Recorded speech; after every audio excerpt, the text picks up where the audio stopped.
Assalamualaikum warahmatullahi wabarakatuh. Rekan Islami yang dirahmati oleh Allah Subhanahu wa Ta'ala. Di kesempatan ini terdapat sebuah kisah yang karyanya mendunia. Beliau berasal dari Jombang. Meskipun karyanya mendunia, beliau jarang diketahui karena ada maksud yang lain. Bagaimana kisahnya dan siapakah beliau? Berikut kisahnya. Kiai Masum bin Ali dan karya-karyanya. Kebanggaan sebagai orang Jombang semakin berlipat. Salah satu kitab kuning yang dikenal dengan nama Tasrifan, yang banyak diajarkan di madrasah serta pondok pesantren, dan amat masyhur di Nusantara, bahkan di mancanegara, juga merupakan karya besar ulama asal Jombang. Kitab ini bernama Al-Amsilah at-Tasrifiyah, di bidang ilmu sorof merupakan karya Kiai Haji M. Masum bin Ali asal pesantren Seblak Diwet Jombang. Susunan bait-baitnya sangat sistematis, sehingga mudah difahami dan dihafal bagi para pelajar dan santri.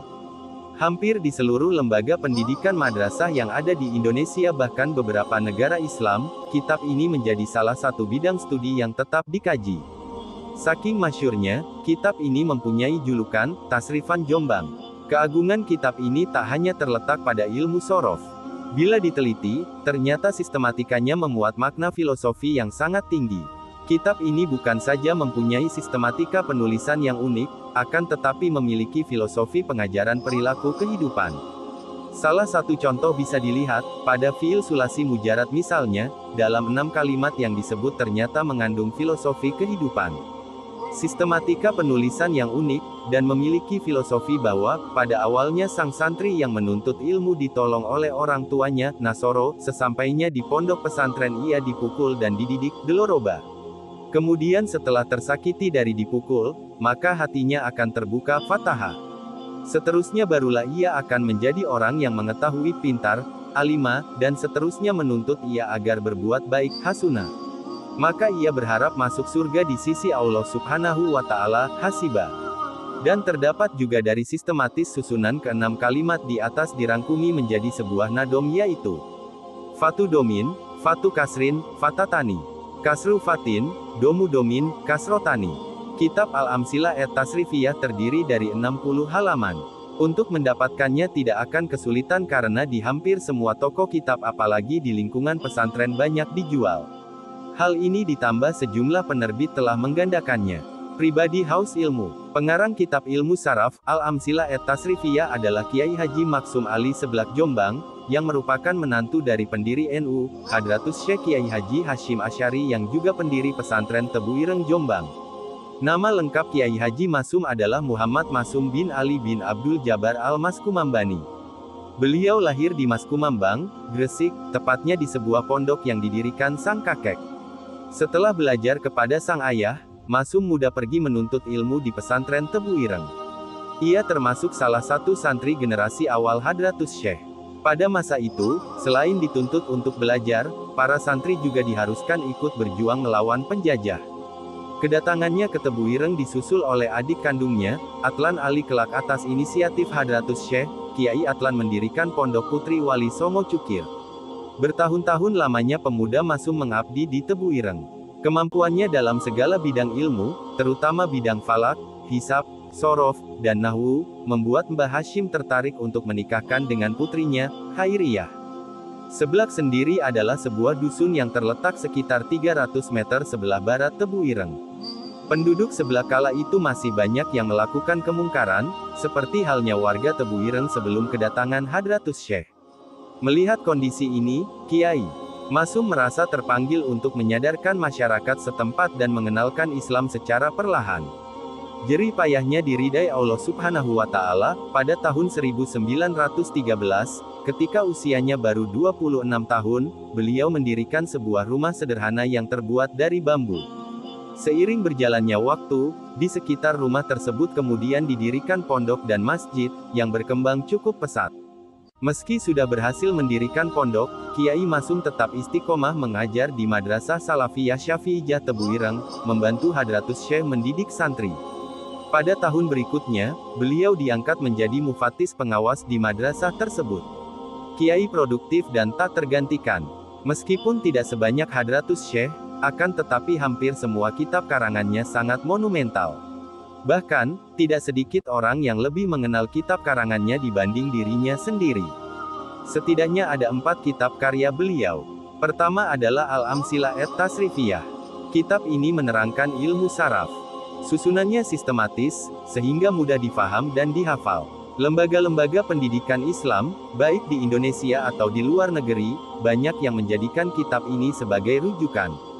Kitab ini bahkan menjadi pegangan wajib di setiap pesantren salaf. Ada yang menjulukinya kitab Tasrifan Jombang. Kitab yang terdiri dari 60 halaman ini, telah diterbitkan oleh banyak penerbit, ketika Kiai Masum masih hidup. Jumlah halamannya lumayan tipis tapi lengkap.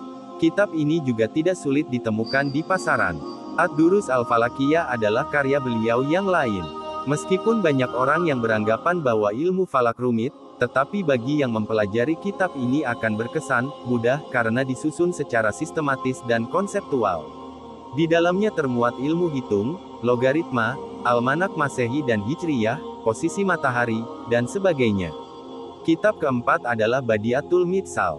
Kitab ini juga menerangkan perihal ilmu falak.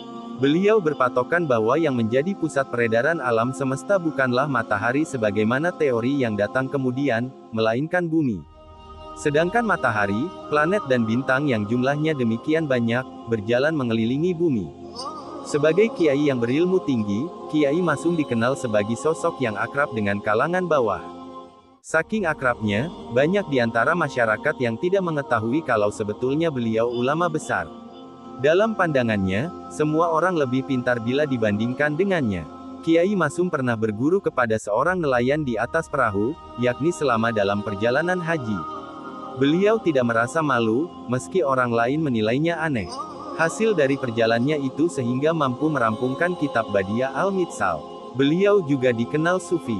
Untuk menghindari sikap sombong, sesaat menjelang wafat seluruh fotonya dibakar. Padahal koleksi itu adalah satu-satunya foto yang dimiliki. Hal ini tidak lain karena beliau takut identitasnya diketahui banyak orang, yang nantinya akan menimbulkan penyakit hati seperti riya, ujub, dan sombong. Kehidupan keseharian Kiai Masum mencerminkan sosok pribadi yang harmonis, baik bersama masyarakat, keluarga, maupun santri. Khusus kepada sang mertua sekaligus maha gurunya yakni Hadratus Syekh, beliau sering menghadiahkan kitab. Sepulangnya dari Mekah tahun 1332 beliau tidak lupa membawakan kitab Al-Jawahir Al-Lawami, sebagai hadiah.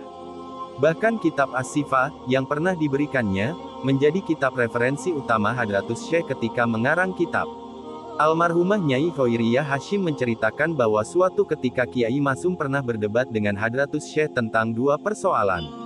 Pertama, soal foto dan penentuan awal Ramadan. Menurut Kiai Masum, foto tidak haram.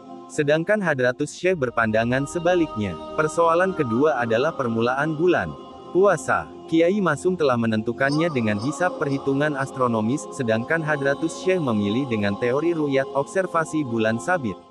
Akibat perselisihan ini, keluarga Kiai Masum di Seblak lebih dahulu berpuasa daripada keluarga Kiai Hashim dan para santri di Tebu Ireng.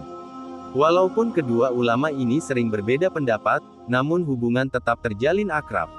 Ini merupakan bukti bahwa perbedaan pendapat di antara ulama merupakan hal yang wajar. Tanggal 24 Ramadan 1351 atau tanggal 8 Januari tahun 1933, Kiai Masum wafat setelah sebelumnya menderita penyakit paru-paru. Beliau wafat pada usia 46 tahun. Wafatnya Kiai Masum merupakan musibah besar, terutama bagi santri Tebu Ireng, karena beliaulah satu-satunya ulama yang menjadi rujukan dalam segala bidang keilmuan setelah Hadratus Syekh. Hingga kini, belum ada seorang ulama pun yang mampu menggantikannya. Semoga segala amalnya diterima oleh Allah SWT dan apa yang ditinggalkan bermanfaat. Amin. Wassalamualaikum warahmatullahi wabarakatuh.